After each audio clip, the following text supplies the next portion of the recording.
ভারতের প্রধানমন্ত্রীর কার্যালয় আগামী মাসে নতুন এক্সিকিউটিভ এনক্লেভে স্থানান্তরিত হচ্ছে, যা এতদিন সাউথ ব্লকে ছিল। সরকারিভাবে জানানো হয়েছে, সেন্ট্রাল ভিস্তা প্রকল্পের আওতায় নির্মিত এই নতুন ভবনেই থাকবে পিএমও, মন্ত্রিপরিষদ সচিবালয়, জাতীয় নিরাপত্তা পরিষদ সচিবালয় ও আধুনিক কনফারেন্স সুবিধা। নতুন পিএমও ভবনটি প্রধানমন্ত্রীর সরকারি বাসভবনেরও কাছাকাছি। সরকারি সূত্রে জানা গেছে, পুরনো ভবনগুলোতে পর্যাপ্ত জায়গা না থাকায় এবং আধুনিক সুবিধার অভাবে এই পদক্ষেপ নেওয়া হয়েছে।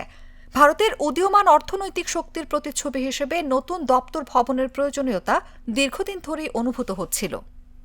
এর আগে স্বরাষ্ট্র মন্ত্রণালয় ও জনপ্রশাসন মন্ত্রণালয়কে কর্তব্য ভবন ৩-এ সরানো হয়, যেটি প্রধানমন্ত্রী চলতি মাসেই উদ্বোধন করেছেন।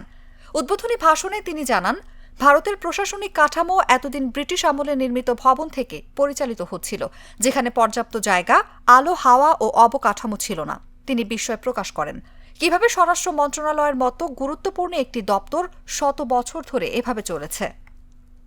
নতুন পিএমওর একটি নামকরণও হতে পারে বলে ইঙ্গিত পাওয়া গেছে। ধারণা করা হচ্ছে, এর নামের সঙ্গে সেবার চেতনা যুক্ত থাকবে।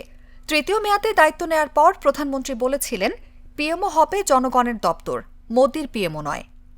অন্যদিকে দীর্ঘ ৮ দশক ধরে ভারতের প্রশাসনিক স্নায়ুকেন্দ্র হিসেবে পরিচিত নর্থ ব্লক ও সাউথ ব্লককে রূপান্তর করা হবে একটি জনসাধারণের জাদুঘরে।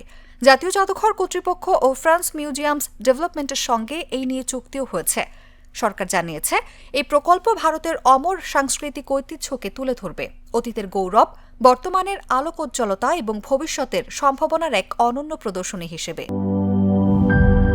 ডায়ালগ সুবাসিত টয়লেট ক্লিনার, যার পাওয়ার প্লাস ফর্মুলা টয়লেটের কোনায় কোনায় পৌঁছে ৯৯.৯৯% জীবাণু ধ্বংস করে। রিমার্ক,